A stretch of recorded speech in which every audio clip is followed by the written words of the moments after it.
शक्तिशाली है ये देवी, मायावी है, किंतु मैं इसका वध अवश्य करूंगा, अवश्य।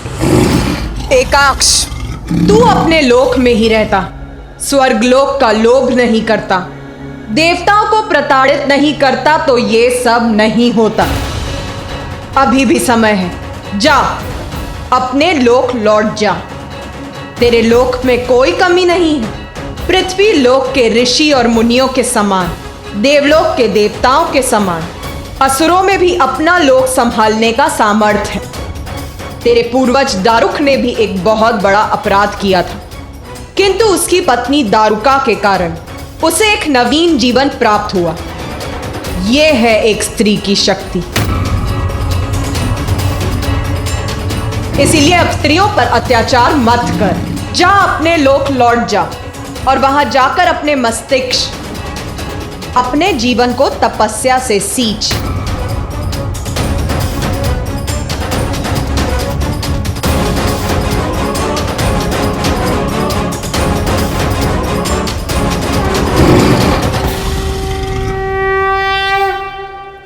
ऐसी स्थिति में कोई भी यही करता, जो अपराध किए हैं उसका प्रायश्चित करता। किंतु एकाक्ष का अहंकार अभी भी उसकी बुद्धि पर छाया हुआ था। अहंकार के मद में इतना चूर था वो कि क्षमा याचना का विचार भी उसके मन में नहीं था। तो फिर क्या किया उसने?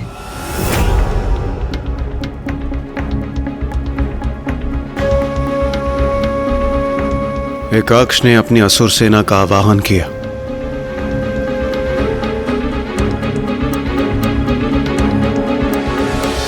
इतना सब घटित हो जाने के पश्चात भी वो माता से युद्ध करना चाहता था और इसके लिए उसने अपनी सेना भी बुला ली।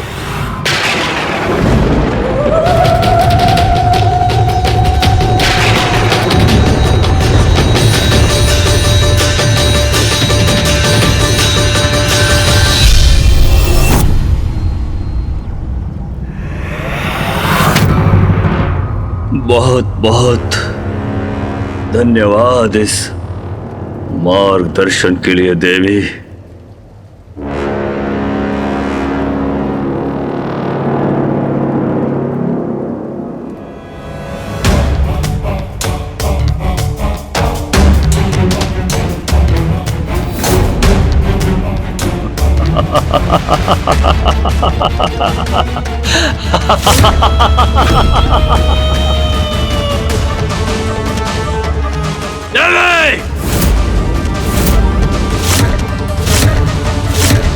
असुर सम्राट एकाक्ष को किसी के मार्गदर्शन की आवश्यकता नहीं है, वो भी एक स्त्री से कदापि नहीं।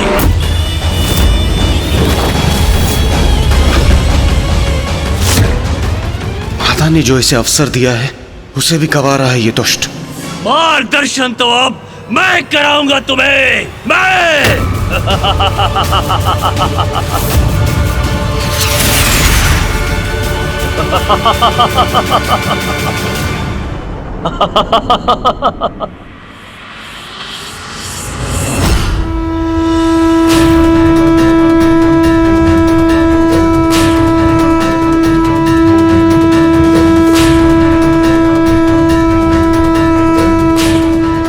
नहीं, अब पुनः इसकी भयंकर कीट असुर सेना प्रस्तुत होगी, कदापि नहीं।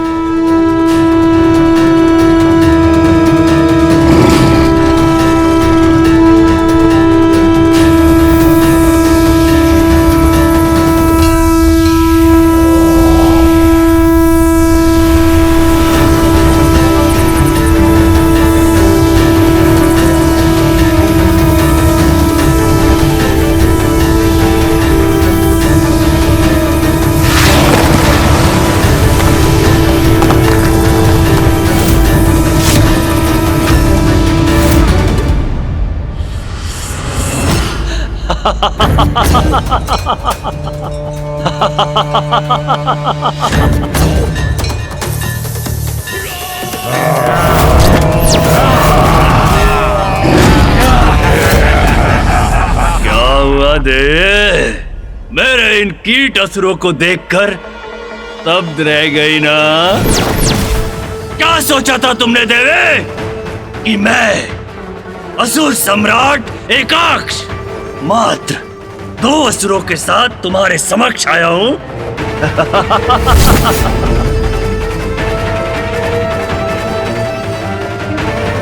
देखो देखो, मेरी संपूर्ण सेना है मेरे साथ, संपूर्ण सेना।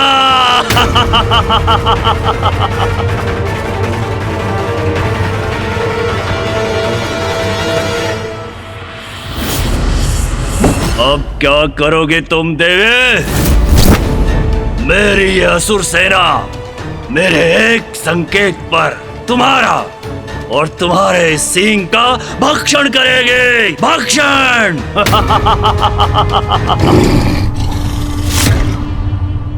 कहो देवी, क्या करूं अब मैं? तुम्हें प्रवचन सुनाऊं? जहां से भी आई हो वापस लौट जाओ। मैं तुम्हें तुम्हारी भूल सुधारने का अवसर देता हूं। जाओ, अथवा यही अंत कर दूंगा तुम्हारा, यही। बोलो बोलो देवी, क्या चाहती हो तुम? बोलो।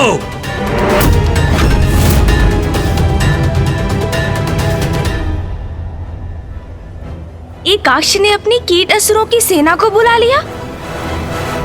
एकाक्ष ने अपनी सेना बुलाई तो मैंने अपनी 64 योगिनियों को प्रस्तुत किया। माता की सेना?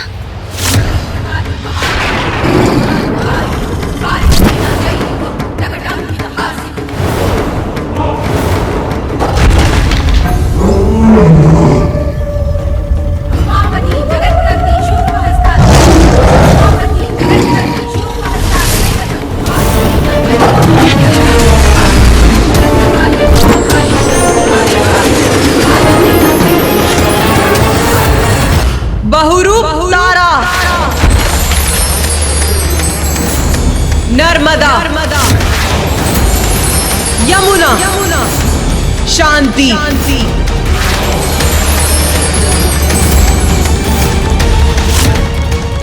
ये तो अपने भीतर से अन्य देवियों को उत्पन्न कर रही है। शीघ्र अंत करना होगा इस देवी का। बाराही, काल रात्रि, छिन्नमस्तिका, महालक्ष्मी, क्षेमंकरी, वानरमुखी, यक्षिणी, कामिनी, विंध्यवासिनी, काली, उमा, चामुंडा, धूमावती, स्तुति, अदिति, नारायणी, वायुवीणा, पूर्ति।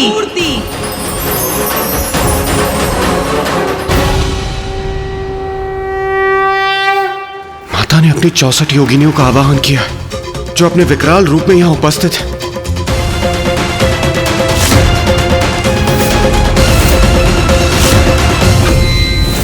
ये एक देवी अनेकों देवी बन गई। कोई बात नहीं, मैं इन सब का वध करूंगा, सबका। अरे रुक क्यों गई देवी? तुमने मात्र 64 स्त्रियां उत्पन्न की है। ये सामना करेंगी मेरी सहस्रों शक्तिशाली असुर सेना का। तेरी सेना? क्या है तेरी सेना? यदि मेरी समस्त योगिनियां संहार करें तो एक पल में समस्त सृष्टि को मिटा सकती है। देखना चाहता है तू इनकी संहारक शक्ति? बस बहुत हो गया। अब इस क्रीड़ा का अंत करने का समय आ गया है। अंत। मेरे असुरों, देखो, जो कहा था वही किया मैंने। तुम्हें स्वर्ग लोक में उत्तम जीवन का वचन दिया था मैंने, वो प्रस्तुत है तुम्हारे समक्ष। देखो, मैं तुम्हें और स्त्रियां दे रहा हूं तुम्हारे भक्षण के लिए, और वो भी कोई असुरी राक्षसी स्त्रियां नहीं, देवियां दे रहा हूं, देवियां।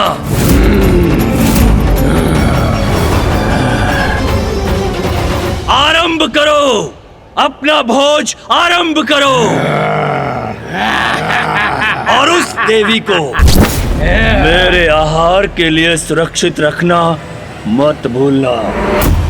जाओ।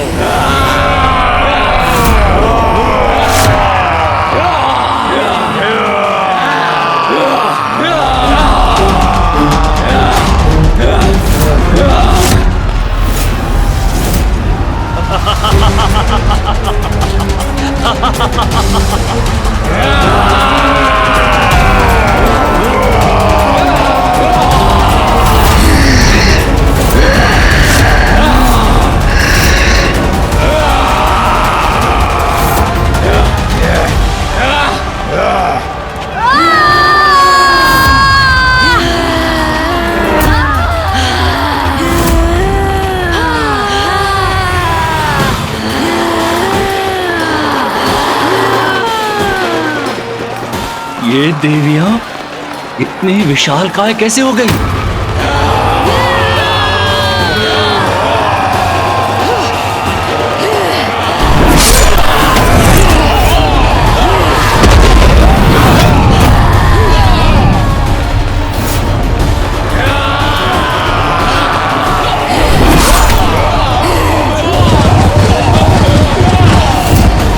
मेरे असुरों को इतनी सहजता से नष्ट कर रही है ये।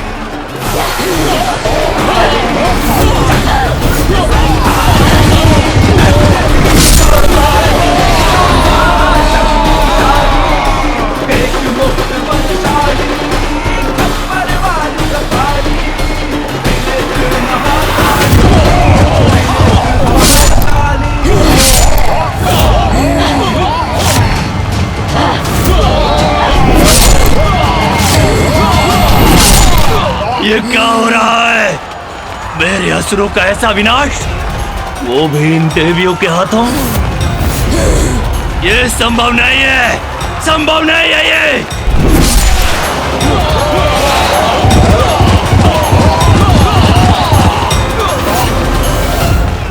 नहीं, ये देवियां मुझे पराजित नहीं कर सकती, कदापि नहीं। जो स्त्री की शक्ति को कम आंकता है उसका यही परिणाम होता है। हमारी दुर्बलता है ये राक्षसियां, भूल जाएंगी आदिशक्ति की भक्ति करना। और वैसे भी अब हमें इनकी कोई आवश्यकता नहीं है। तेरा भी इतना ही भयंकर अंत होगा दुष्ट असुर। नहीं, कदापि नहीं।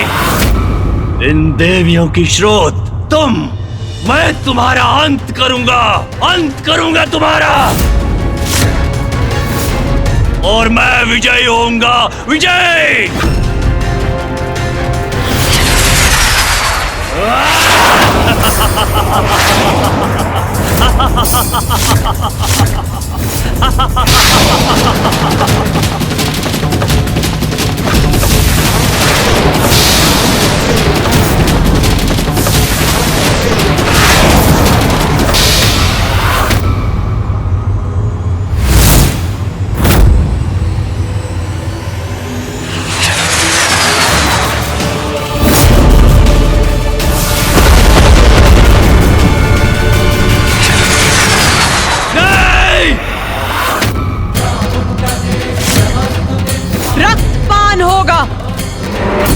पापियों का रक्त ही मेरी और मेरी योगिनियों का आहार बनेगा।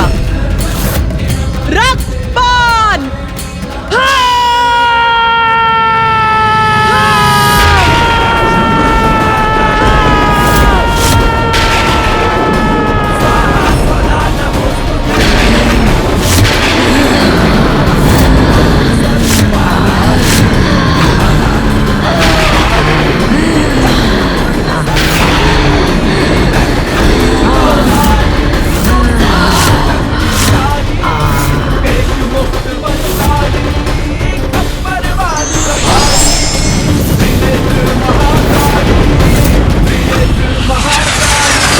मुझे ज्ञात नहीं, तुम सब अपना आकार छोटा करके क्या सिद्ध करना चाहती हो? तुम सभी को अपने पांव के नीचे कुचलने में बहुत आनंद आएगा मुझे।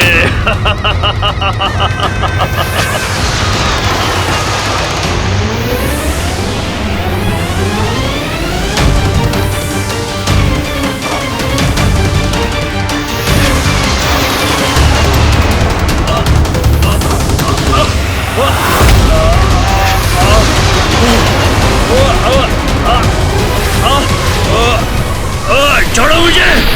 कहाँ लेकर जा रही हो मुझे? छोड़ो! छोड़ो!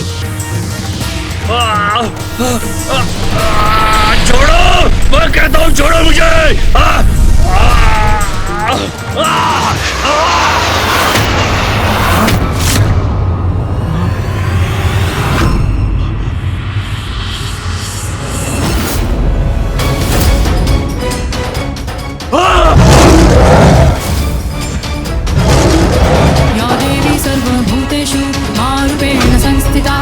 देख अपने चारों ओर, इस संहार का कारण तू है। तू अपने लोक में तूने अपनी स्त्रियों का संहार किया था ना? तेरे असुरों ने उन्हें अपना आहार बनाया था। अपने असुरों को पथ भ्रष्ट करने के लिए प्रेरित किया था तूने। ये जो रक्त बहा है वो तेरे कारण हुआ है एकाक्ष।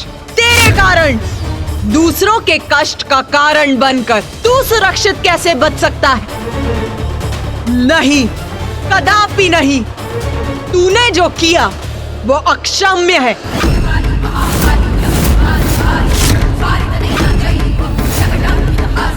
नहीं, मुझे क्षमा कर दीजिए।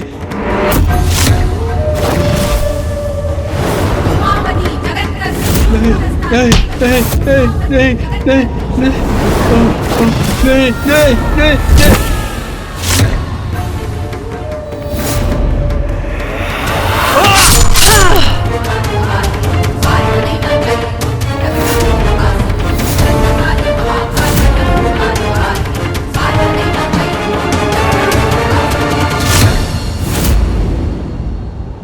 दुष्टों की दुष्टता का अंत भयानक ही होता है।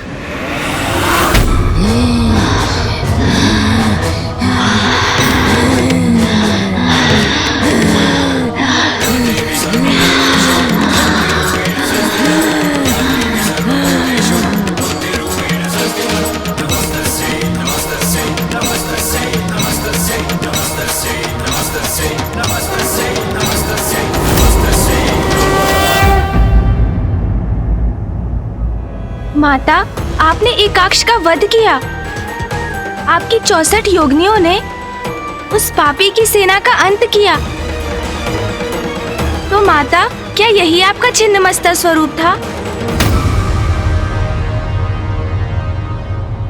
प्रथम पूज्य गणेश जी, हम देवताओं ने भी ऐसा भयानक युद्ध और ऐसा संहार कभी नहीं देखा था। किंतु उसके बाद जो हुआ। क्या हुआ देवराजन? क्या हुआ था उसके बाद? अभी मेरे छिन्नमस्ता स्वरूप ने पूर्णता कहाँ प्राप्त की थी?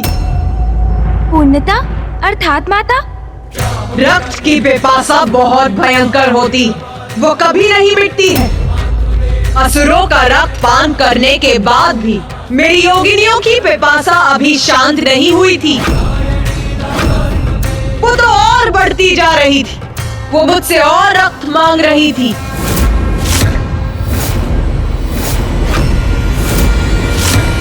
और रक्त माता? तो किसका रक्त दिया आपने उन्हें? रक्त दीजिए माता, दीजिए माता, दीजिए माता, रक्त दीजिए माता, रक्त दीजिए, कृपया रक्त दीजिए माता, हमें रक्त दीजिए, हमें और रक्त चाहिए माता, हमारी रक्त पिपासा बुझी नहीं है, हमें और रक्त चाहिए, रक्त दीजिए माता, हमें रक्त दीजिए, कृपया कीजिए माता। रक्त चाहती है और रक्त चाहती है योगिनी। जो उन्हें प्राप्त नहीं हुआ तो वो सर्वत्र संहार करेंगे। हम भूखे हैं किंतु माता। अब असुर शेष नहीं रहे। हम तुम किसके किसके रक्त रक्त का का पान करें हम? किंतु अब असुर शेष नहीं हमें रहे। रक्त चाहिए हम किसके माता। रक्त का पान भूखे करें? हैं माता। भूखे हैं हम भूखी है माता, भूखी है हम। मिटाइए माता। हमारी भूख मिटाइए माता। समस्त संसार को मैं भोजन प्रदान करती हूँ, फिर तुम सभी को भूखा मैं कैसे छोड़ सकती हूँ मेरी योगिनियों? भूखे हैं हम। माता हूँ मैं तुम सभी की, तुम सभी की भूख मिटाने के लिए, तुम सभी के आहार के लिए मैं तुम सभी को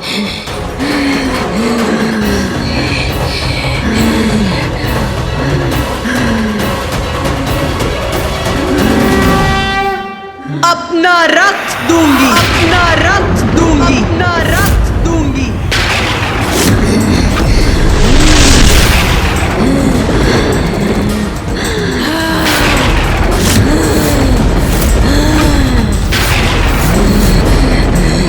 अपना रक्त देंगी माता।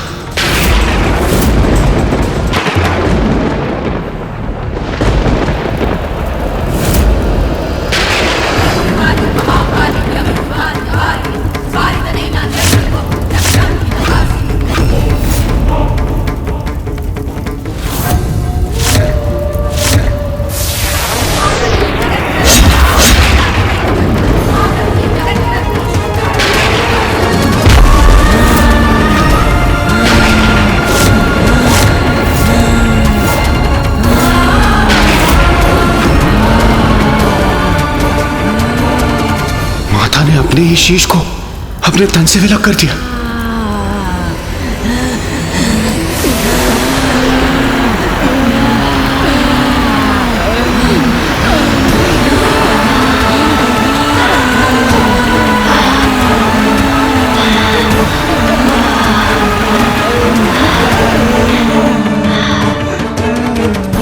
कितनी अद्भुत है माता की लीला।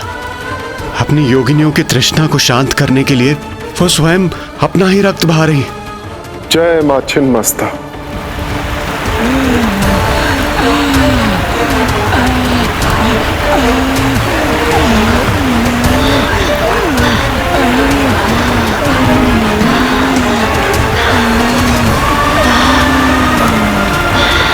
मैं ही संसार को भोजन देती और मैं ही उसका भक्षण भी करती।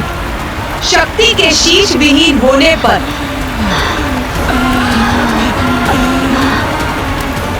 महादेव भी अपने शीश रहित कबंध रूप में प्रकट होते और देवी छिन्नमस्ता के साथ कबंध रूप में रहते। आप महान है माता, दया की सागर है आप। देव, असुर, मानव, जो भी निष्कपट भाव से आपकी सच्ची पूजा करता है उसे आप अपनी कृपा का आशीष देती हैं, वरदान देती हैं उसे आप। और जब कोई अपनी सीमा का उल्लंघन करता है तो उसे दंडित भी करती हैं आप। अपनी संतानों के भरण पोषण के लिए आपने अपने ही शीश को त्याग दिया माता। माँ, सृष्टि की रचयिता है आप, सब कुछ आपसे ही जन्मा है। आप ही सबकी पालनहार हैं। सृष्टि के संतुलन को स्थापित रखकर उसकी रक्षा भी आप ही करती हैं माता।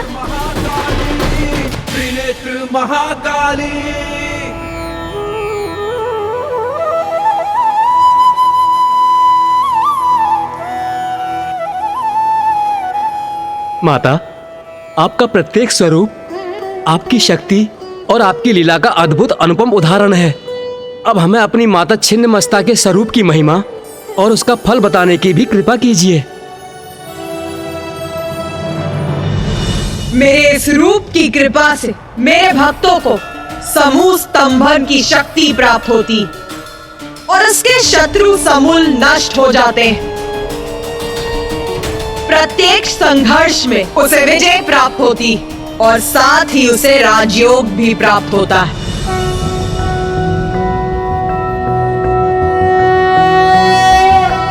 नाभौ शुद्ध सरोज वक्त्र विलसत् पान्धुक पुष्पारुणम् भास्वद भास्कर मंडलम् तदुदरे तद्योनि चक्रं महत् तन्मध्ये विपरीत मैथुन रत प्रद्युम्न सत्कामिनी पृष्ठस्थान तरुणार्क कोटि विलसत् तेजः स्वरूपां भजे।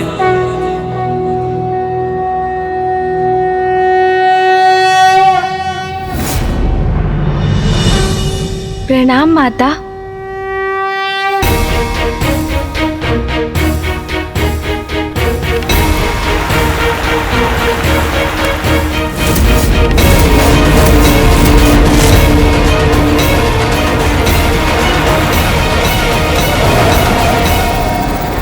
मुझे अनुमति है ना माता कि मैं अपना प्रश्न आपसे पूछ सकूं? पूछो अपना प्रश्न। माता, आपके द्वारा त्रिदेवों को प्रकट करने की जो प्रक्रिया आरंभ हुई, उसमें आपने जल, पृथ्वी, सूर्य और 14 भुवनों का सृजन किया।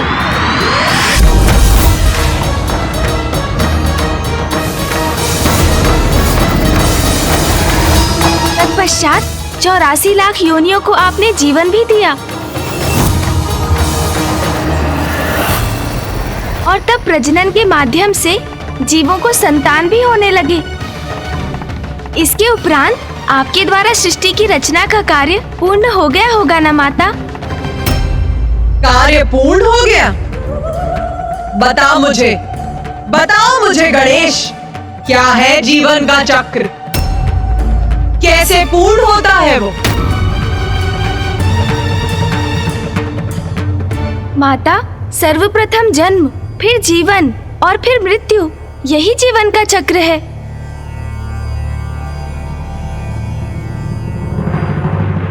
उत्तम उत्तर है तुम्हारा, और उसी में तुम्हारे प्रश्न का उत्तर भी निहित है।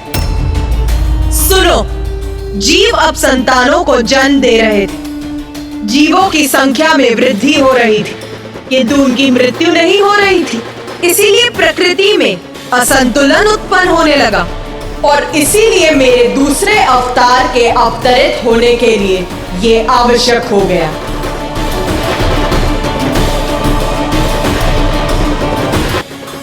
किंतु माता, प्रकृति के संतुलन के लिए जीवों की मृत्यु का होना भी तो आवश्यक था।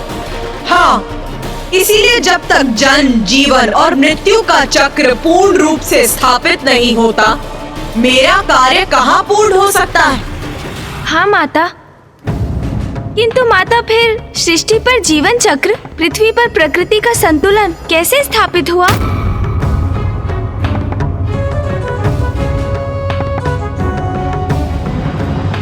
यही प्रश्न देवताओं के मन में भी उत्पन्न हुआ था। इसी का उत्तर पाने वो ब्रह्मदेव के पास गए, और फिर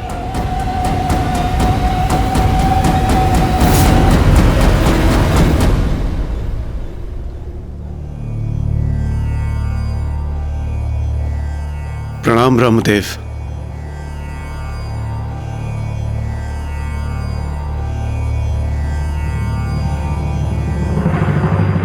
ब्रह्मदेव, पृथ्वी पर यदि इसी प्रकार जीवों का जन्म होता रहा तो उनके अंत की कोई व्यवस्था ही नहीं होगी। वहां जीवन के सभी साधन जैसे भोजन, जल, वायु सभी अपर्याप्त हो जाएंगे। सृष्टि का संतुलन बिगड़ जाएगा प्रभु। और प्रभु, यदि ऐसा हुआ तो घोर अनिष्ट होगा। कृपया करके आप ही कोई समाधान सुझाकर इस समस्या का निदान कीजिए प्रभु। देवगण, आपकी चिंता सर्वथा उचित है, किंतु इस संसार में जो कुछ भी होता है उसके पीछे कोई बड़ा कारण अवश्य होता है।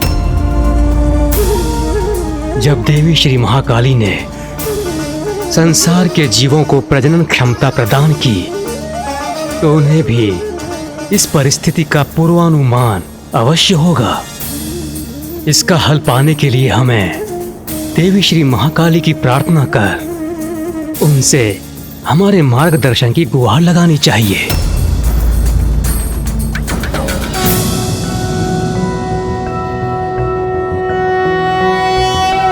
ॐ खड्गं चक्रगदेषु चापपरिघात्रशूलं भुशुण्डिं शिरः शङ्खं सन्दधतिं करे स्त्रीनयनां सर्वाङ्गभूषावृतां नीलाश्वतुतिमास्य पाददशकां सेवे महाकालिकां यामस्तो व्यस्वपिते हरो कमलजो हन्तुं मधुं कैटभम्।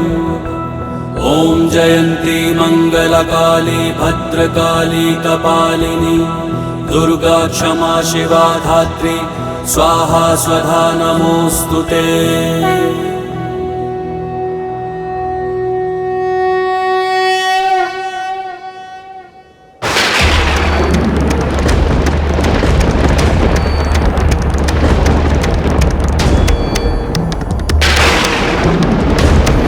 अचानक यहाँ इतना अंधकार कैसे छा गया?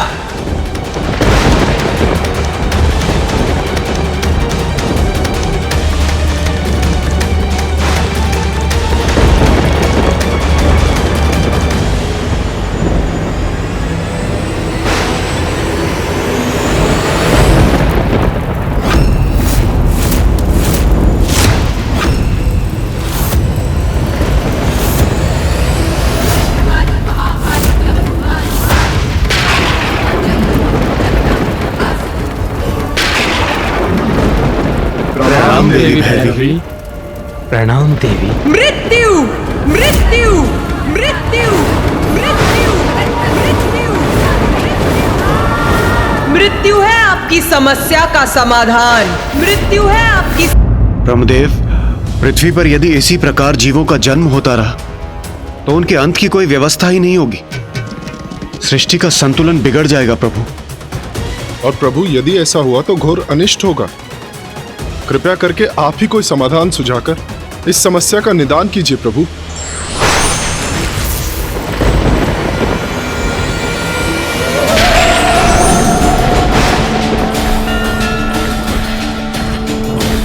प्रणाम देवी भैरवी। प्रणाम देवी। मृत्यु मृत्यु मृत्यु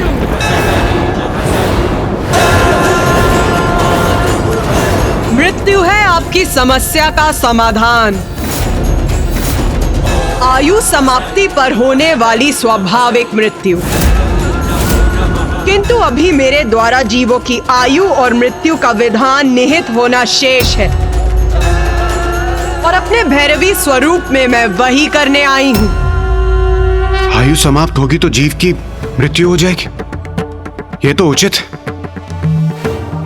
किंतु हमें यह कैसे ज्ञात होगा कि किस जीव की क्या आयु होगी और उसका अंत कैसे होगा? जीवों के जन्म के साथ जब उनके जीवन का आरंभ होगा तब ब्रह्मदेव उनकी आयु भी निर्धारित करेंगे। प्रत्येक युग में मनुष्यों की आयु और लंबाई भिन्न होगी। सतयुग में मनुष्यों की आयु 100 सहस्त्र वर्ष और लंबाई 21 हाथ होगी। त्रेता युग में मनुष्यों की आयु 10 सहस्त्र वर्ष और लंबाई 14 हाथ होगी। द्वापर युग में मनुष्यों की आयु होगी सहस्त्र वर्ष और लंबाई 7 हाथ होगी। और कलयुग में मनुष्यों की आयु होगी 100 वर्ष और लंबाई 3.5 हाथ होगी। और जैसे जैसे कलयुग आगे बढ़ेगा मनुष्यों की आयु कम होती जाएगी और लंबाई भी कम होती जाएगी। और कलयुग के अंत में मनुष्यों की आयु केवल 12 वर्ष रहेगी और लंबाई बहुत छोटी रह जाएगी। सामान्य रूप से युग के अनुसार मनुष्यों की यही आयु अवधि रहेगी, किंतु प्रत्येक मनुष्य की वास्तविक आयु उसके पूर्व जन्म के कर्मों के अनुसार उसके जन्म के समय निर्धारित होगी, जो दीर्घ भी हो सकती है और अल्प भी हो सकती है। माता, मनुष्यों की मृत्यु के बाद उनका तन मिट जाएगा, किंतु आत्मा कहाँ जाएगी? मेरे भुवनेश्वरी स्वरूप में 14 लोकों की रचना की थी मैंने।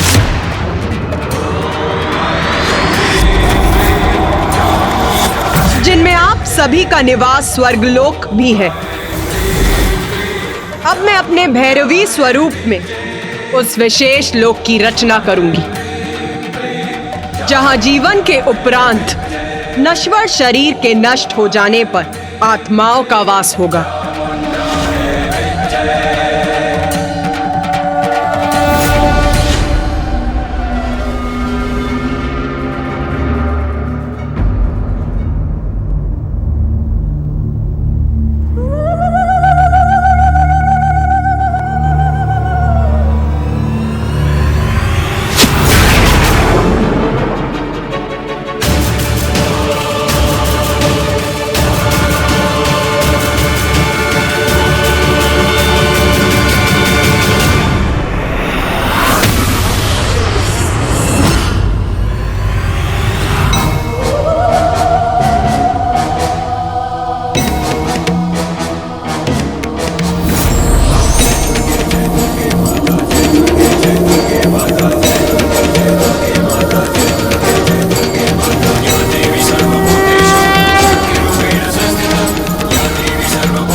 विशेष लोक।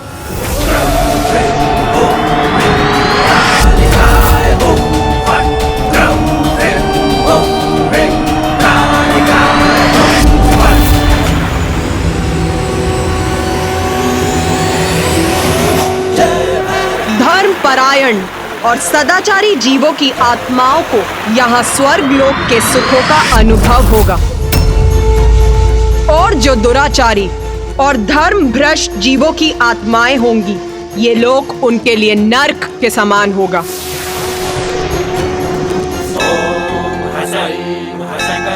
आत्माओं को यहाँ कर्मों का फल भोग कर, प्रायश्चित और साधना कर शुद्धि प्राप्त होगी।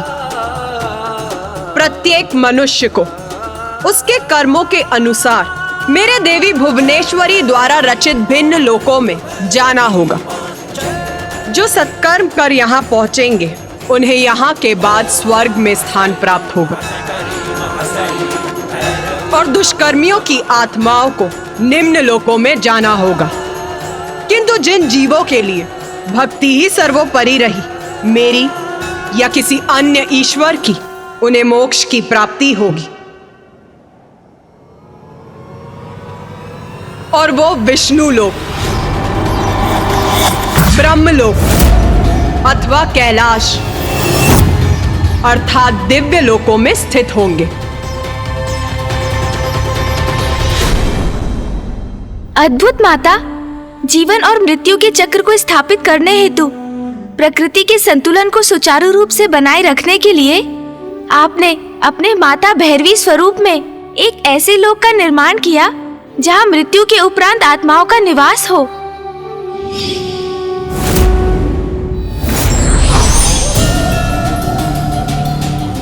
तुम्हारे मन में एक और प्रश्न उत्पन्न होने का आभास हो रहा है मुझे। पूछ गणेश, पूछ, क्या पूछना है तुम्हें? माता, सूर्य देव के प्रश्न का उत्तर जानने के लिए ही मैं भी उत्सुक हूँ। आत्माओं के लिए एक अन्य लोक का निर्माण तो हो गया, किंतु उसको व्यवस्थित रूप से चलाने का दायित्व किसको सौंपा गया माता? ये प्रश्न सभी देवताओं के मन में भी रह रहकर उठ रहा था। देवी भैरवी संसार में प्रकट हुई, किंतु इससे मृत्यु की व्यवस्था पूर्ण नहीं हुई थी। उसके लिए एक काल देवता की आवश्यकता थी, जो हमारा प्रतिनिधित्व कर इस कार्य का दायित्व संभाले। उनकी सहायता के लिए काल के दूत की आवश्यकता थी, और जो जीवों की आत्माओं को बंदी बनाए, उस पाश की आवश्यकता थी। पाश? जीवों की आत्माओं को बंदी बनाने के लिए पाश की आवश्यकता थी? और माता, काल देवता के पद पर योग्य देवता की नियुक्ति भी तो आवश्यक होगी। वो कैसे हुआ माता?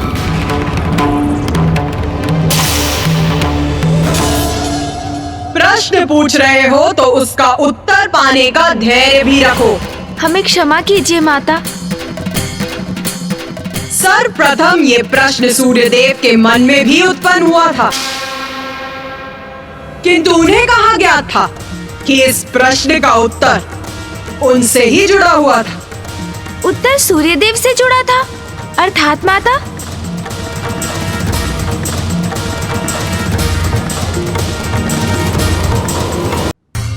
देवी भैरवी संसार में प्रकट हुई, किंतु उससे मृत्यु की व्यवस्था पूर्ण नहीं हुई थी। उसके लिए एक काल देवता की आवश्यकता थी। काल देवता के पद पर योग्य देवता की नियुक्ति भी तो आवश्यक होगी। वो कैसे हुआ माता? सर्वप्रथम ये प्रश्न सूर्यदेव के मन में भी उत्पन्न हुआ था। सूर्यदेव का विवाह देव शिल्पी विश्वकर्मा की पुत्री देवी संज्ञा से हुआ था। जब मैंने आदित्य सूर्य का सृजन किया था, तब उनके तेज का उत्पन्न होना आरंभ ही हुआ था। तब उनकी एक पुत्री यमी और एक पुत्र यम, 2 संतानें हुई थी। कुछ समय के लिए तो सब कुछ कुशल था, किंतु समय के साथ सूर्य का तेज बढ़ता गया।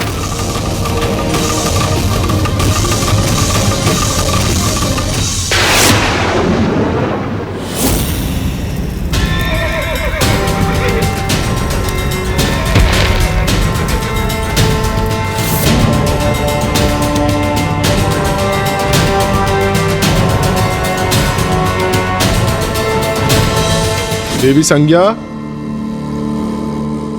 देवी संज्ञा कहाँ हैं आप? आइए देवी संज्ञा। संज्ञा, अब तो पकड़ी जाओगी। संभवतः आंगन में होंगी।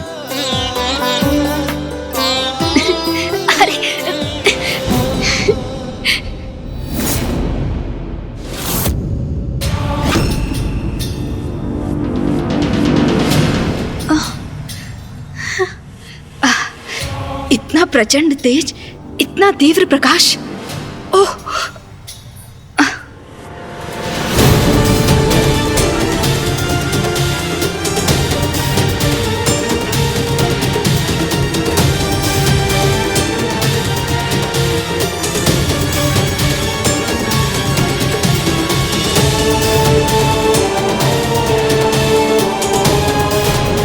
सूर्यदेव का तेज असहनीय हो रहा है हमारे लिए।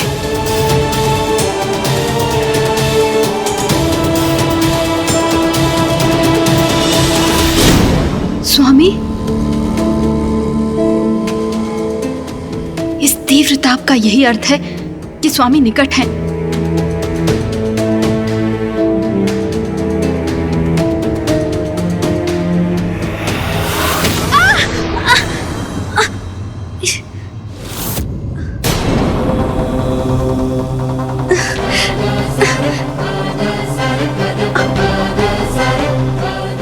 स्वामी, मैं वो।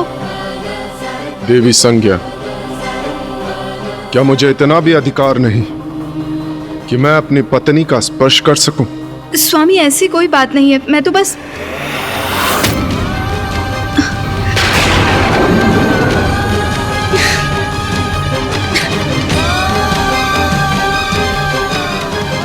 देवी संज्ञा,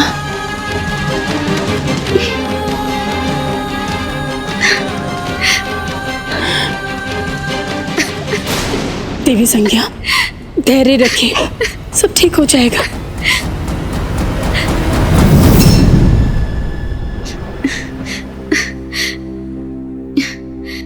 स्वामी, मुझे समझने का प्रयास कीजिए।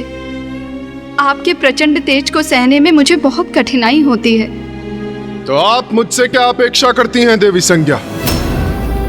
मैं सूर्यदेव हूं, अपने तेज और अपनी ऊर्जा से संसार को जीवन प्रदान करता हूं, किंतु मेरी पत्नी मेरे उसी तेज और मेरे उसी ऊर्जा के कारण मेरे निकट आने में असमर्थ है।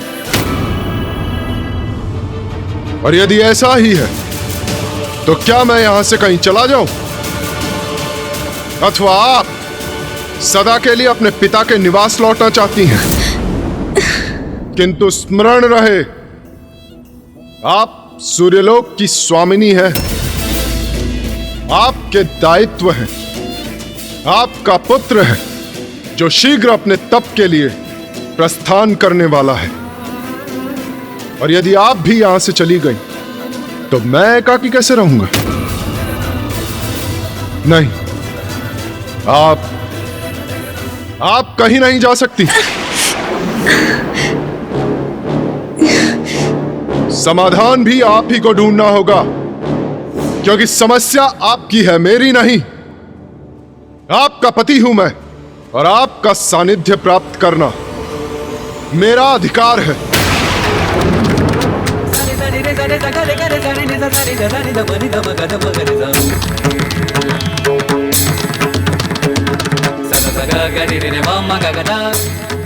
माँ,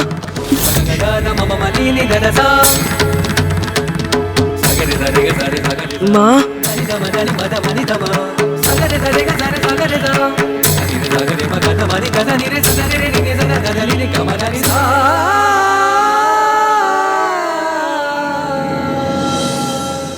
माँ, मैं आपको इस प्रकार दुखी होते हुए नहीं देख सकता, और आपको इस अवस्था में देख के तो मैं तपस्या के लिए कदापि नहीं जा सकता। माँ, पुत्र, तपस्या के लिए तुम्हारा जाना अत्यंत महत्वपूर्ण है।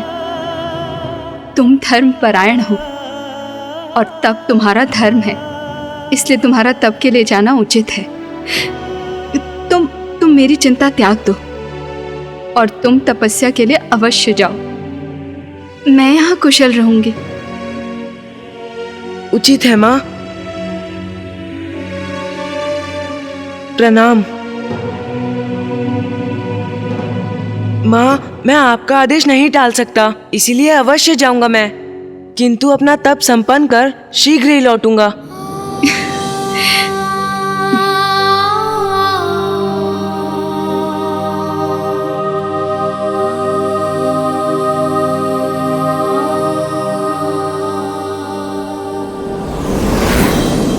मैं क्या करूं माँ? जैसे जैसे स्वामी का तेज बढ़ता जा रहा है, मैं उनके निकट जाने में, यहाँ तक कि उन्हें देख पाने में भी असमर्थ हूँ।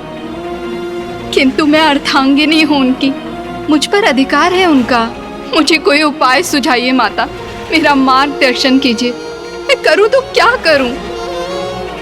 मैं करूँ तो क्या करूँ माँ?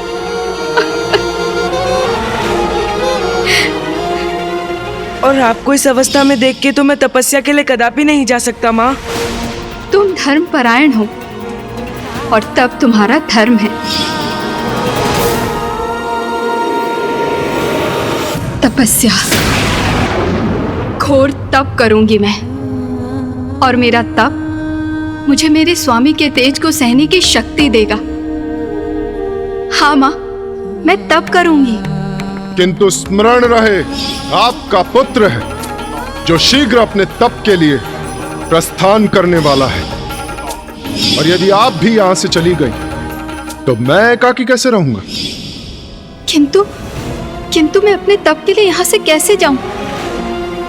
स्वामी मुझे कभी कहीं जाने की अनुमति नहीं देंगे, और उनके निकट रहते हुए मैं अपना तप भी नहीं कर पाऊंगी। क्या करूं मैं करूं तो क्या करूं?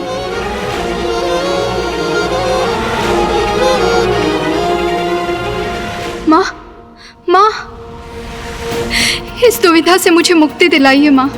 कोई उपाय सुझाइए, कोई उपाय सुझाइए, कोई उपाय सुझाइए, कोई उपाय सुझाइए।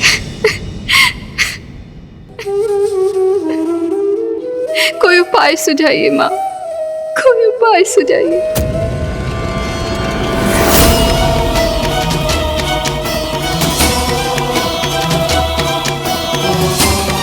मेरी प्रतिछाया माँ। उस रात्रि देवी संज्ञा को यह आभास हुआ कि वो अपने तप के लिए तभी जा सकेंगी जब वो अपने किसी प्रतिरूप को छोड़कर जाएंगी, और उनका प्रतिरूप उनकी प्रतिछाया के सिवाय और कौन हो सकता था?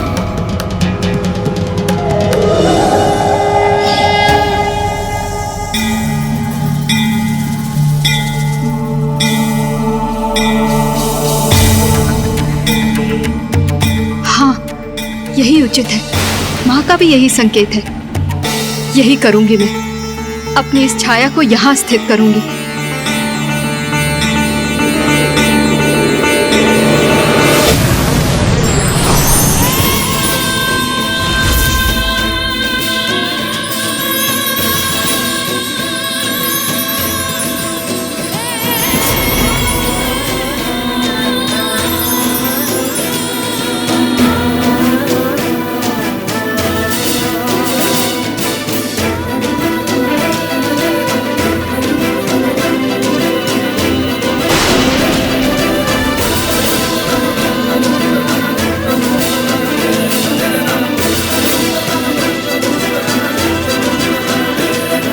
मैं देव शिल्पी विश्वकर्मा की पुत्री, सूर्यदेव की पत्नी देवी संज्ञा, तुम्हें सजीव होने का आदेश देती हूँ।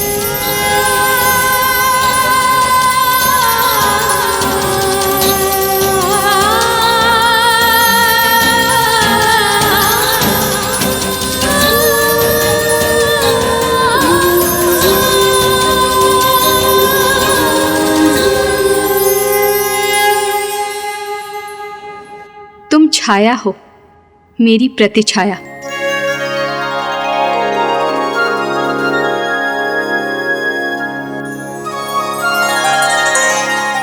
और देवी संज्ञा अपनी छाया को सूर्य लोक में छोड़कर पृथ्वी पर तप करने के लिए चली गई।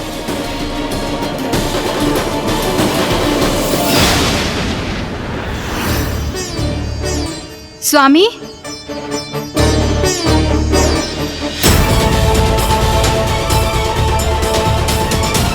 मुझे पुकारने का क्या लाभ देवी संज्ञा? क्योंकि यदि मैं मुड़कर आपकी ओर देखूंगा तो आप अपने नेत्र नीचे कर लेंगी। जो कहना है वहीं से कहिए, मैं सुन रहा हूं।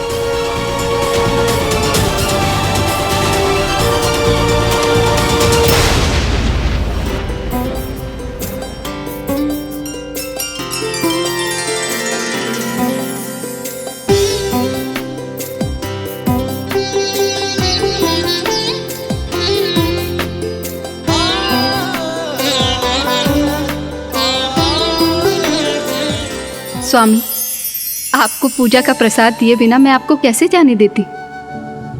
देवी संज्ञा, क्या क्या ये सत्य है? क्या मेरा तेज आपको प्रभावित नहीं कर रहा? ये कैसे संभव किया आपने? बस स्वामी, अब और प्रश्न नहीं। आप निश्चिंत होकर अपनी यात्रा पर जाइए, क्योंकि अब सब कुछ कुशल है। उचित है देवी।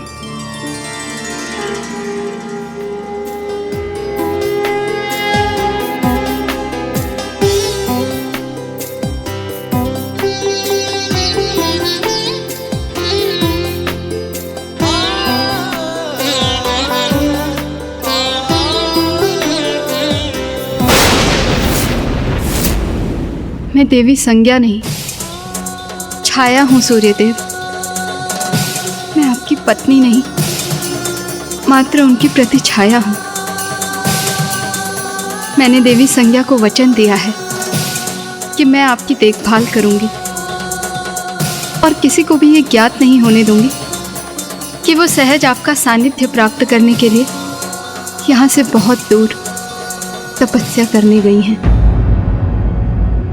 सूर्यदेव, जब माता संज्ञा तपस्या करने सूर्यलोक से चली गईं, तो क्या आपको कभी उनकी अनुपस्थिति का आभास नहीं हुआ?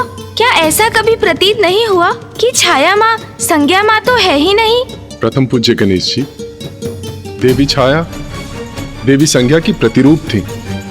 सभी प्रकार से वो उनके समान थी और मैं भी अपनी पत्नी का साथ पुनः पाकर अत्यंत प्रसन्न था। और जब भी मैंने उनके भीतर आए हुए परिवर्तन का रहस्य जानने का प्रयास किया तो सदा उन्होंने उस प्रश्न को टाल दिया। तब तनिक शंका अवश्य होती थी मुझे। तो क्या आप कभी सत्य ज्ञात कर सके सूर्यदेव? हाँ गणेश जी। ये सत्य कैसे जाना आपने सूर्यदेव, बताइए ना। गणेश, तुम पुनः वो प्रश्न पूछ रहे हो जिसका उत्तर देने का समय अभी नहीं आया है। क्षमा कीजिए माता, मैं तो बस उत्सुकतावश पूछ रहा था। धैर्य गणेश, धैर्य। तुम्हारी उत्सुकता अवश्य शांत होगी। तो सुनो, सूर्यदेव के पूर्व किसी अन्य को यह ज्ञात हो गया था कि देवी छाया उनकी पत्नी देवी संज्ञा नहीं है। अब तुम्हारे मन में उत्पन्न होने वाले प्रश्न का उत्तर देने के लिए मैं एक प्रश्न पूछती हूँ तुमसे। उचित है माता।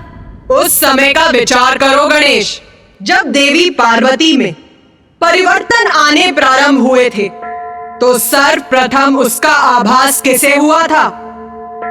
महादेव को, कुमार कार्तिकेय को, या तुम्हें?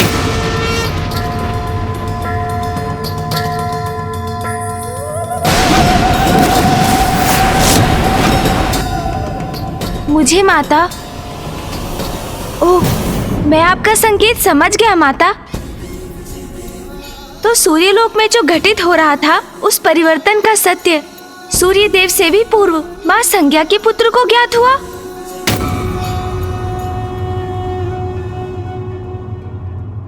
देवी छाया यम से अपना सत्य नहीं छिपा सकी, क्योंकि माँ के आंचल की ममता, माँ की ममता भरी दृष्टि और उनमें आया हुआ परिवर्तन संतान के नेत्रों से छिपाया नहीं जा सकता।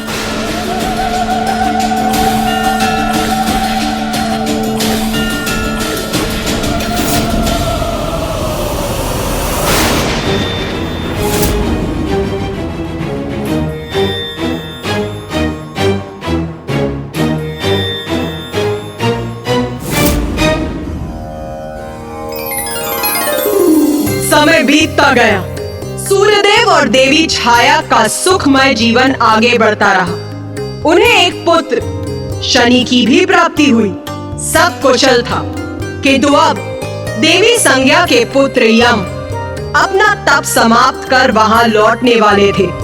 सूर्यदेव के वो पुत्र जिनके अस्तित्व से ही देवी छाया अनभिज्ञ थी।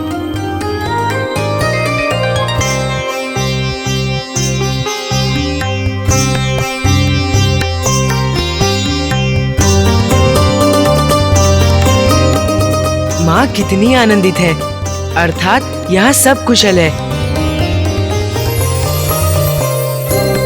मैं माँ को चकित कर दूंगा।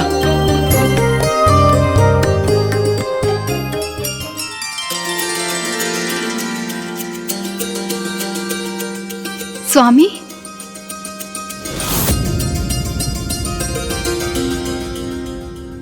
यहाँ तो कोई भी नहीं है। प्रणाम माँ। ये कौन है? यहाँ कैसे आया? क्यों आया? कौन हो तुम? और मुझे स्पर्श करने का साहस तुमने कैसे किया? माँ ने मुझे पहचाना नहीं और माँ भयभीत भी है मुझसे। स्वामी, ये जो भी है, किंतु मेरी माँ कदापि नहीं है।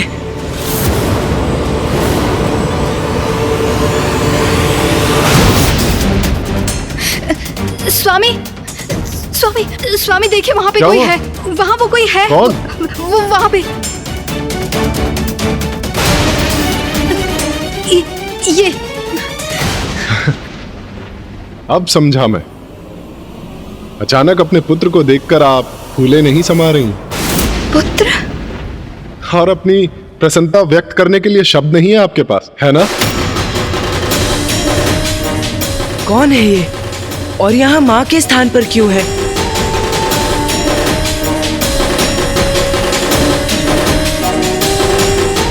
देवी संज्ञा, अब यहाँ स्तब्ध ही खड़ी रहेंगी? इतने समय बाद लौटा है आपका पुत्र। क्या उसके लिए उत्तम भोजन का प्रबंध नहीं करेंगी? जी स्वामी, उचित है।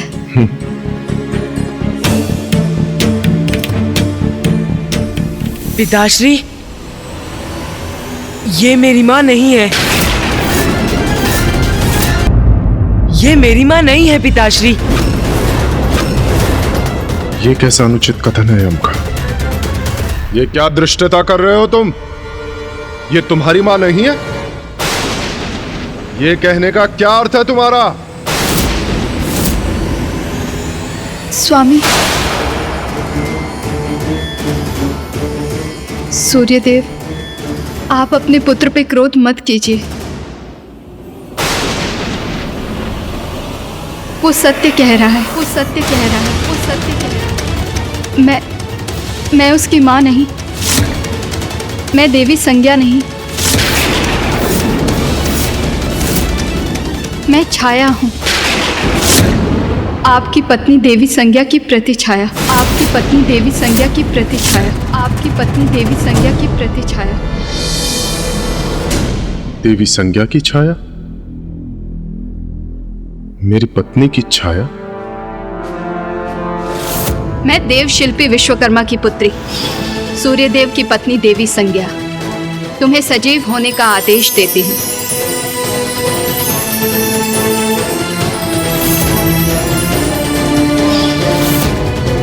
तो अंततः इस प्रकार सूर्यदेव को सत्य ज्ञात हो ही गया।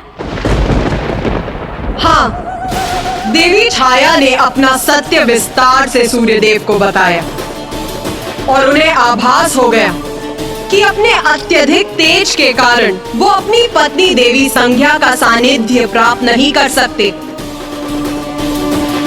इसीलिए इस समस्या का निदान पाने के लिए वो अपनी पत्नी देवी संज्ञा के पिता देव शिल्पी विश्वकर्मा के पास गए।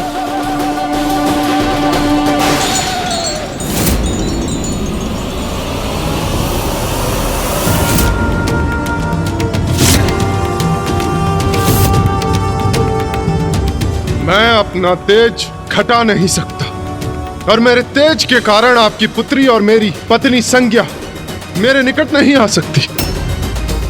इसीलिए वो छाया को मेरे पास छोड़कर मुझसे दूर चली गई है तप करने।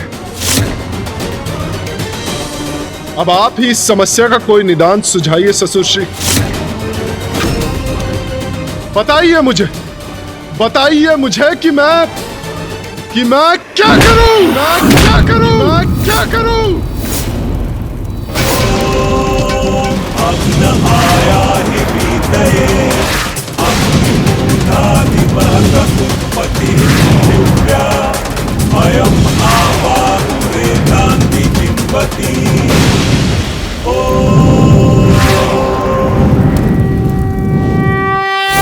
माता, ये तो और भी विकट परिस्थिति उत्पन्न हो गई थी।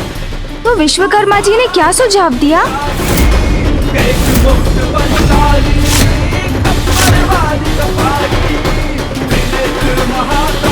मैं अपना तेज घटा नहीं सकता। अब आप ही इस समस्या का कोई निदान सुझाइए ससुर श्री। बताइए मुझे कि मैं क्या करूं?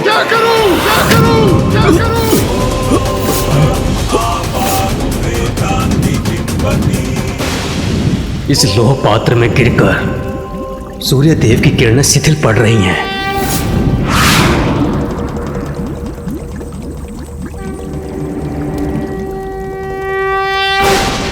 कदाचित मुझे इस समस्या का समाधान प्राप्त हो गया।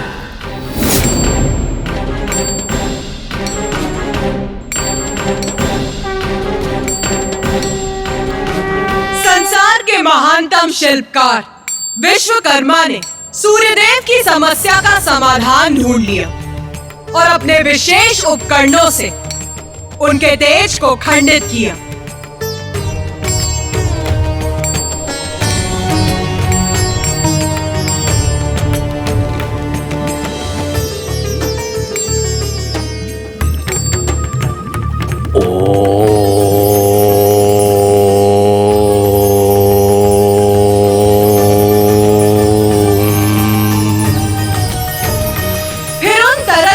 से सभी देवताओं के लिए अस्त्र शस्त्र का निर्माण किया।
पिताश्री यहाँ भी नहीं है और अपने कक्ष में भी नहीं।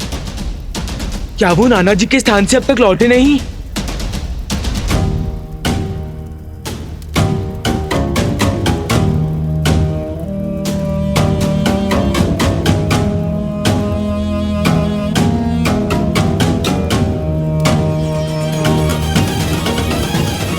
धन्यवाद विश्वकर्मा जी।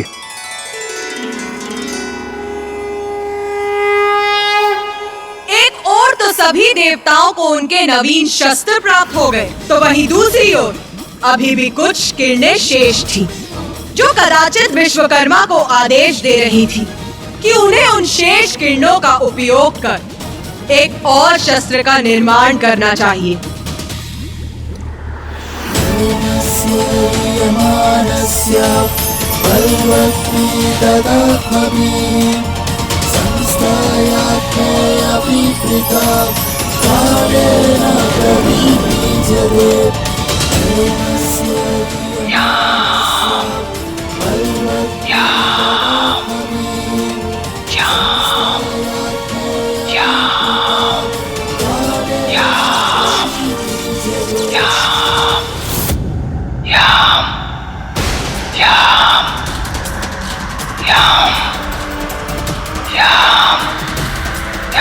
मुझे ऐसा क्यों प्रतीत हो रहा है जैसे नाना जी के भवन से मुझे कोई पुकार रहा हो।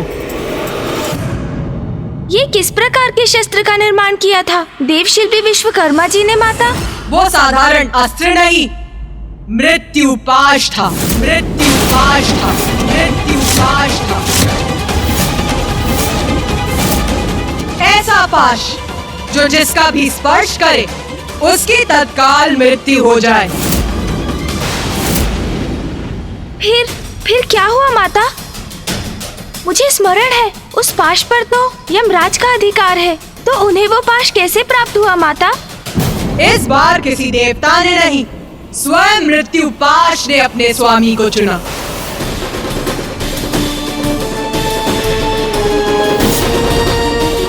किंतु शस्त्र कैसे चुन सकता है अपना स्वामी? माता, क्या हुआ कार्तिकेय? क्या तुम्हारी समझ अपने अनुज से भिन्न है? हाँ माता। उचित है, तो फिर तुम ही समझाओ। अनुज गणेश, तुम तो सर्वज्ञाता हो, बुद्धि के देवता हो, किंतु फिर भी यदि तुम मेरे मुख से शस्त्र की महिमा समझना चाहते हो तो सुनो। शस्त्र और योद्धा एक दूसरे के पूरक हैं। ये कोई संयोग नहीं है कि पिताश्री, मामा जी, फूफा जी, समस्त देव, मैं और तुम्हारा भी अपना एक विशेष शस्त्र है। प्रत्येक शस्त्र का स्वामी पूर्व से ही नियत होता है, और फिर जो कुछ भी घटित हो रहा था वो तो मां की लीला का ही परिणाम था। सर्वथा उचित कहा तुमने कार्तिकेय। माता, इंद्रदेव, सूर्यदेव, वायुदेव, वरुण देव, अग्निदेव, यहाँ तक कि पिताश्री, मामा जी, फूफा जी अर्थात त्रिदेव भी तो वहाँ एकत्रित थे ना? तो बताइए ना, उस पाश ने उन सभी योग्यता संपन्न देवों में से यमदेव को ही अपना स्वामी कैसे चुना माता? तुम्हारी ये जिज्ञासा भी अवश्य शांत करूंगी मैं गणेश।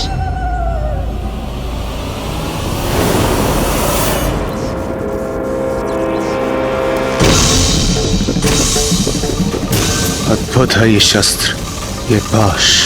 मैंने इस पाश का सृजन कैसे कर दिया? कैसे हुआ ये?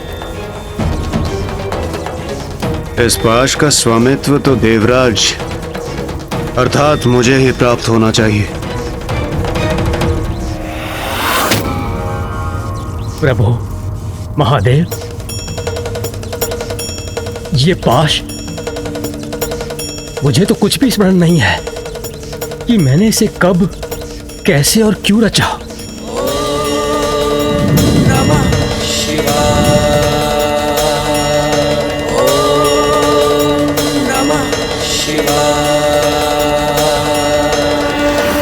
देवशिल्पी विश्वकर्मा, आपके जिन हाथों से समूची सृष्टि की रचना हुई है, वो जो भी रचेंगे उसका अवश्य कोई बड़ा महत्व होगा। किंतु प्रभु, आप त्रिदेवों के साथ इंद्रदेव और सभी देवों के शस्त्रों का मैं पूर्व ही निर्माण कर चुका हूं। फिर इस पाश रूपी शस्त्र का क्या रहस्य है? जो भी हो, ये मेरे भवन में स्थित रहे, ये उचित नहीं है। इसका अवश्य ही कोई ना कोई कारण होगा, इसे वो पूरा करना ही होगा। किंतु इसका अधिकार किसे मिलेगा, ये हम कैसे ज्ञात करेंगे?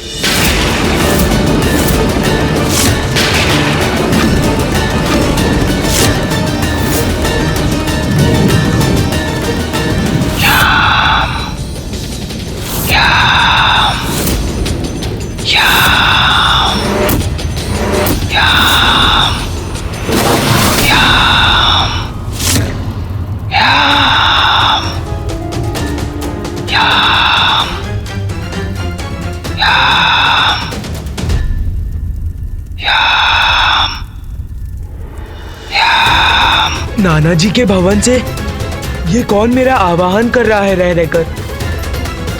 पिताजी वही हैं। कहीं उन्हें तो मेरी आवश्यकता नहीं? मुझे स्वयं जाकर वहां देखना चाहिए।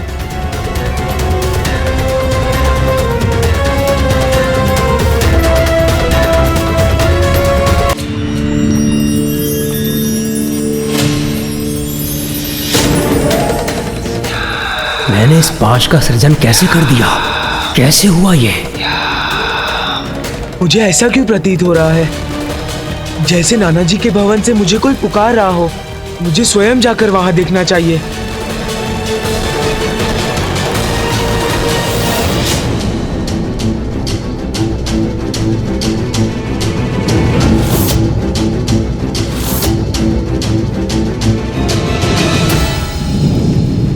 अनायास देव शिल्पी विश्वकर्मा जी ने जिसका सृजन किया, उस शस्त्र का, इस शक्तिशाली पाश का उचित अधिकारी तो मैं देवराज ही हो सकता हूं। महादेव, मैं आपसे विनती करता हूं कि आप इस पाश के लिए उचित अधिकारी घोषित कीजिए, जो इसे स्वीकार करे और इसके उचित स्थान पर ले जाए।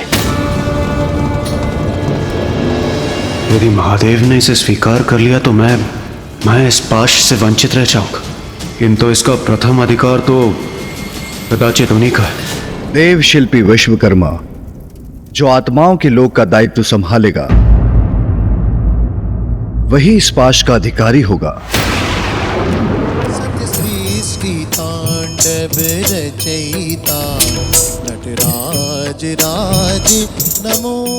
आचरण की श्रेष्ठता, धर्म और न्याय के प्रति सर्वोच्च निष्ठा धारण करने वाला ही इस पद, दायित्व का और पाश का अधिकारी होगा।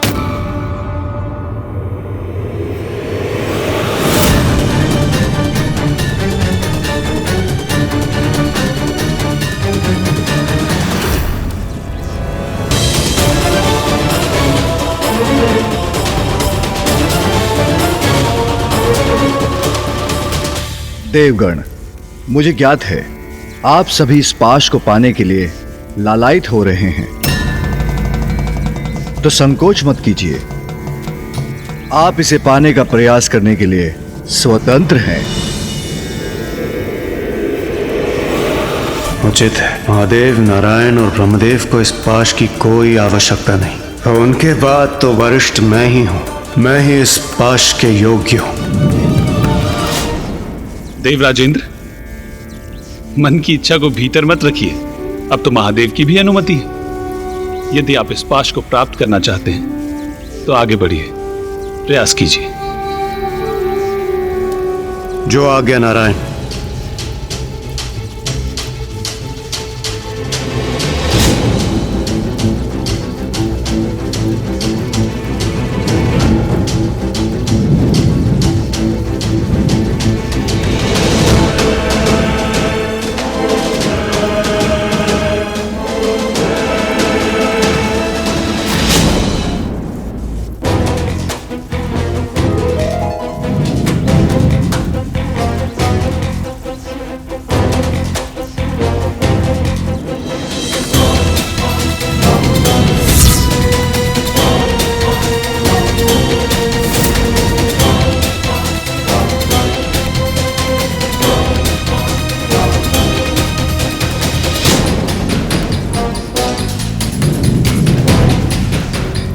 बस अब पल भर में यह पाश मेरा ही होगा।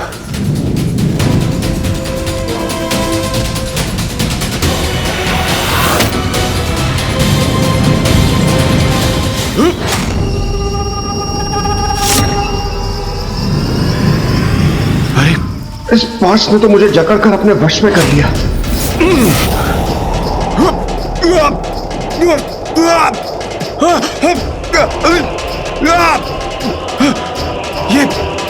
ये कहां गिरा जा रहा हूं मैं? ये कौन सा लोक है ये? देवराज,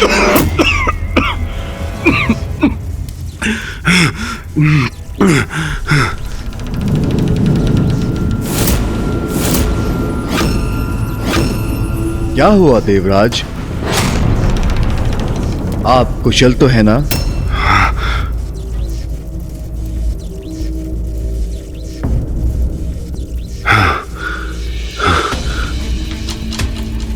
इस पाश से दूर रहना ही उचित होगा।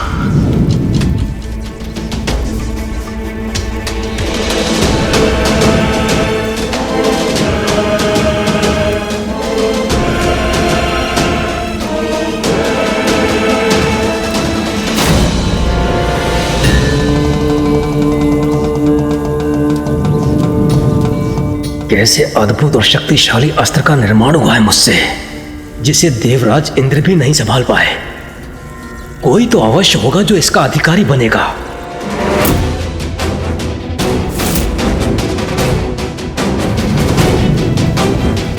देव कोई स्पष्ट संकेत क्यों नहीं दे रहे हैं? अरे देवराज इंद्र, एक क्षण पूर्व अभी आप उस पाश को उठाने गए थे और अचानक से पीछे हट गए।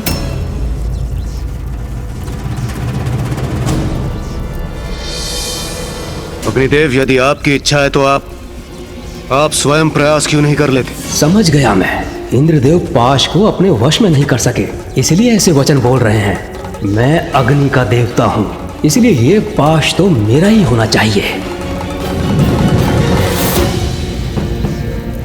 प्रभु, यदि आपकी आज्ञा हो तो इस पाश को उठाने का प्रयास करूं।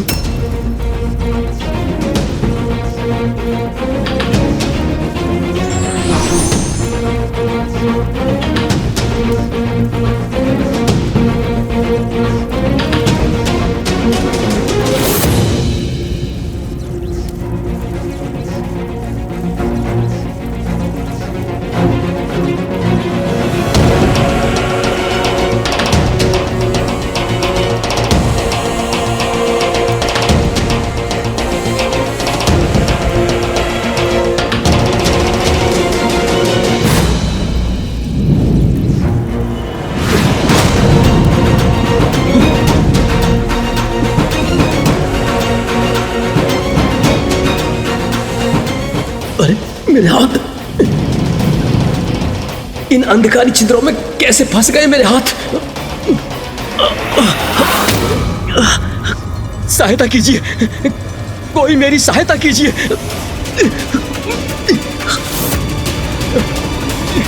कोई मेरी सहायता करने के लिए भी नहीं है यहाँ। एकाकी हूं मैं।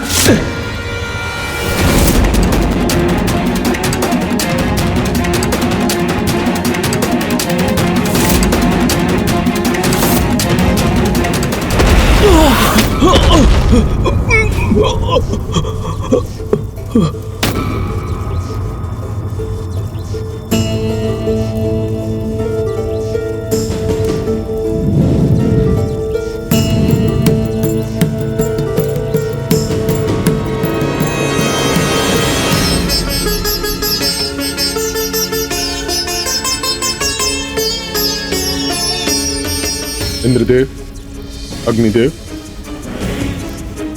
ये क्या हुआ आप लोगों को?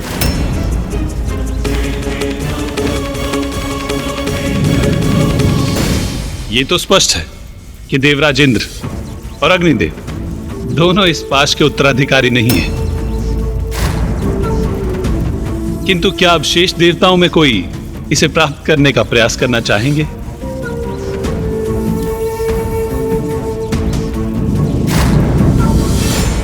ये पाश मुझे आकर्षित तो कर रहा है, किंतु इंद्रदेव और अग्निदेव के प्रयत्न का परिणाम देखकर मैं सशंकित भी हूं। इंद्रदेव और अग्निदेव दोनों इसे उठाने में असफल क्यों हो गए?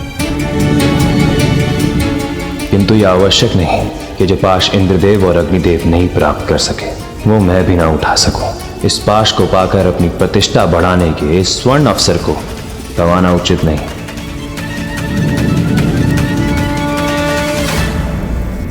प्रभु नारायण, आपकी आज्ञा हो तो मैं प्रयास करूं। अवश्य।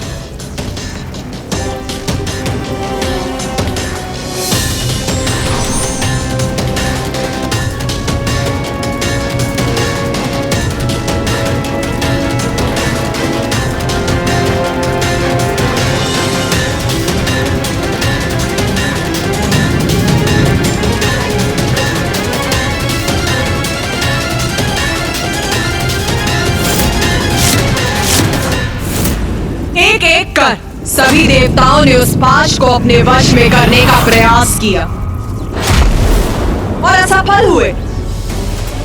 अंततः एकमात्र सूर्यदेव ही शेष रहे।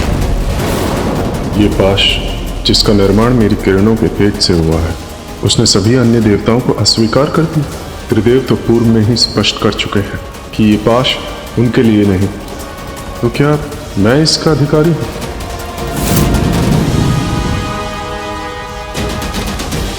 प्रभु, आपकी आज्ञा हो तो मैं प्रयास करूं।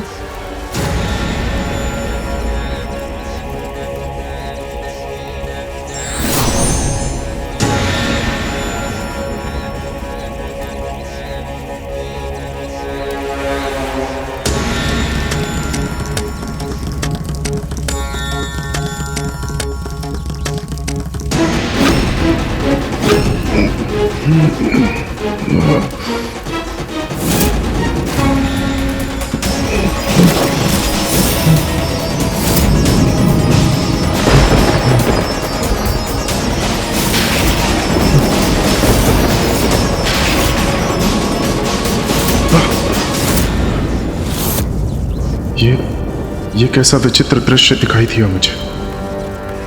सूर्यदेव, कहिए, क्या देखा आपने? महादेव, वो मैंने देखा कि वो पिताश्री,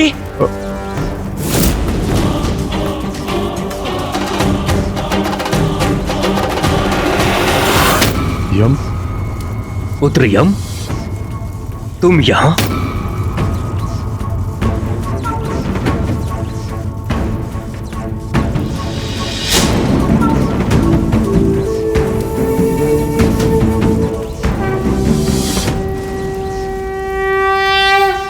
पिताश्री, मुझे ज्ञात था आप यहाँ हैं, तो जब मुझे प्रतीत हुआ कि कोई मुझे यहाँ से पुकार रहा है, तो मैं आपका विचार कर यहाँ चला आया।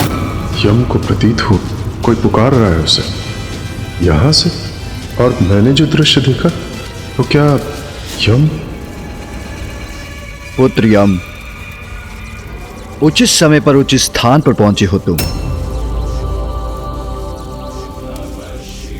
महादेव, मैं कुछ समझा नहीं। शीघ्र सब समझ जाओगे पुत्र, किंतु सर्वप्रथम जाओ उस पाश को उठाओ।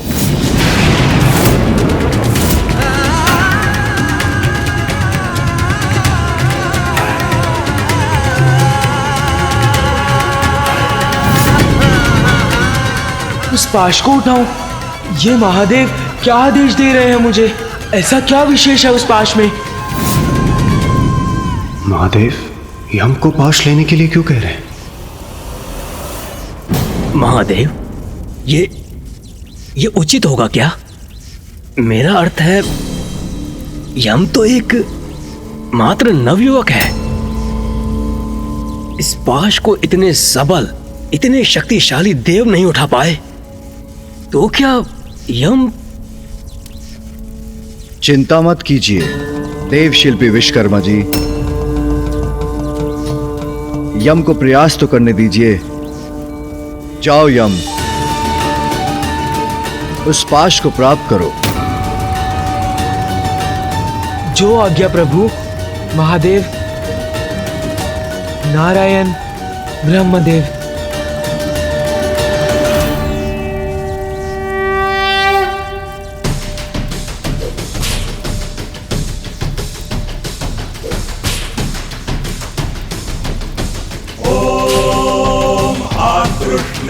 रजसा वर्तमानो निवेशयन्न मृतञ्च हिरण्येन सविता रथेन देवो यति भुवनानि पश्यन्।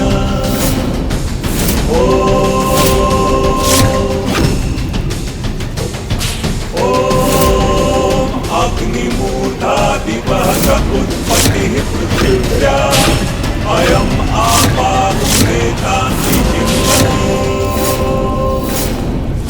यम, सूर्यपुत्र यम, मैं आपको अपना स्वामी स्वीकार करता हूँ। यमराज,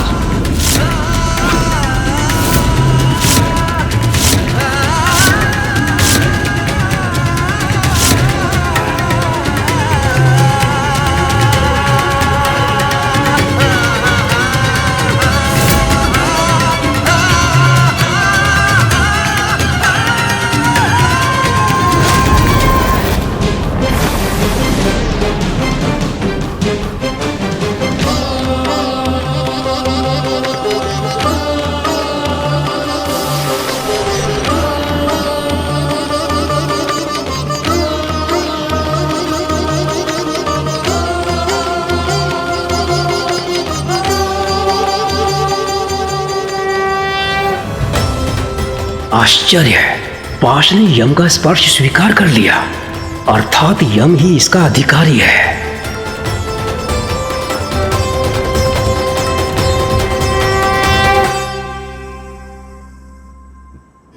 मेरे पुत्र यम ने इस पाश का स्वामित्व प्राप्त किया।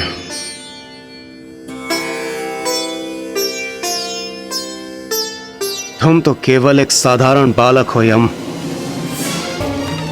फिर ऐसा क्या है तुम में जो इस पाश ने मुझ देवराज इंद्र को छोड़कर तुम्हें अपना स्वामी स्वीकार कर लिया?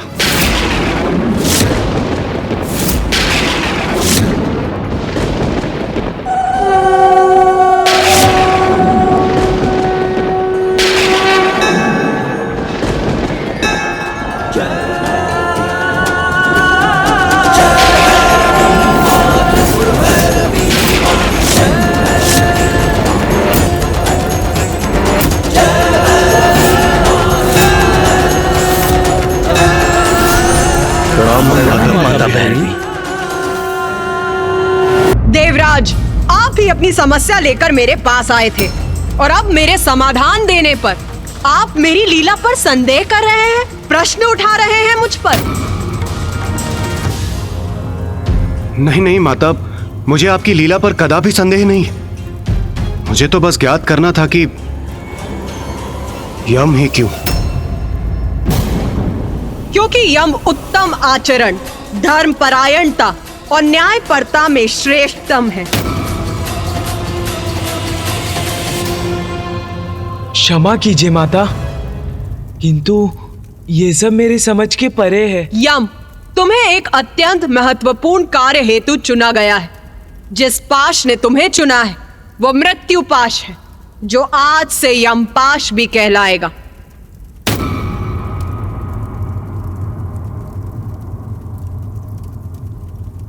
ये तो आपका सौभाग्य है देवगण कि आप सभी सुरक्षित हैं।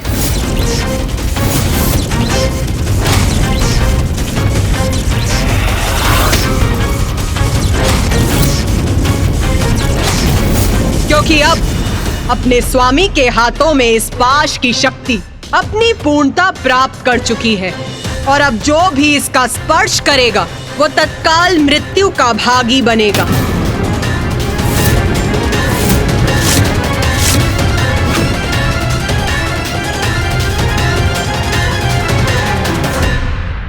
यम, मैं तुम्हें मृत्यु का देवता और मृत्यु के उपरांत आत्माएं जिस लोक में निवास करेंगी उसका अधिपति बनाती हूँ। आज से वो लोक यमलोक के नाम से भी जाना जाएगा।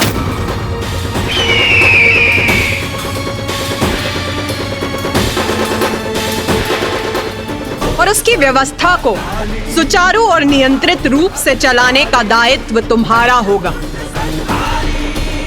आयु समाप्त होने पर जीव को इस पाश से बंदी बनाकर यमलोक लाना होगा तुम्हें और उसके कर्मों के अनुसार उसकी उचित गति निर्धारित करनी होगी।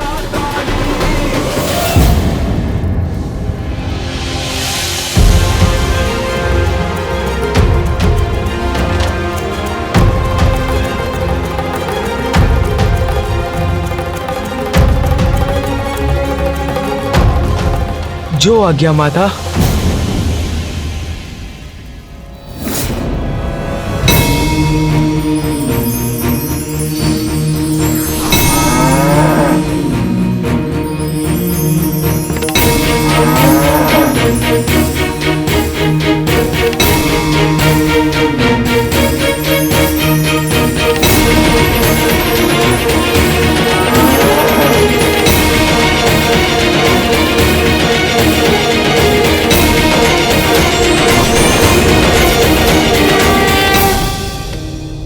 मुझे गर्व है कि माता ने मुझे इतना बड़ा कार्य दिया है, किंतु क्या मैं इतना बड़ा दायित्व निभा सकूंगा?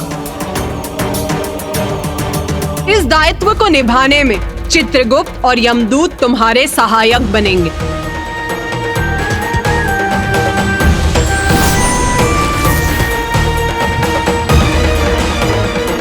प्रणाम माते, प्रणाम त्रिदेव, प्रणाम महाराज यमदेव। चित्रगुप्त सभी लोकों पर जीवों के कर्मों का विस्तृत लेखा जोखा रखेंगे। विचार, शब्द और क्रिया से जीव जो भी कर्म करेंगे, चित्रगुप्त उन्हें सूचीबद्ध करेंगे। और जब मृत्यु होगी, यमराज अपने दूतों की सहायता से उन आत्माओं को उनके कर्मों के अनुसार उचित फल देंगे। यम, तुम अपने लोक अर्थात यमलोक में भू विचार नामक आसन पर बैठकर आत्माओं के कर्मों का विचार करोगे और तुम्हारे दूत आत्माओं को बंदी बनाकर लाने में तुम्हारी सहायता करेंगे। जो आज्ञा माता। जो आज्ञा माता। स्मरण रहे यम, मेरे द्वारा नियत जन्म और मृत्यु के विधान के अनुसार समय आने पर किसी की भी मृत्यु टलनी नहीं चाहिए। माता, मुझे इतना बड़ा दायित्व सौंपने के लिए आपको कोटि कोटि धन्यवाद। माता, जो असंभव है वो संभव कैसे हुआ, बताइए ना माता।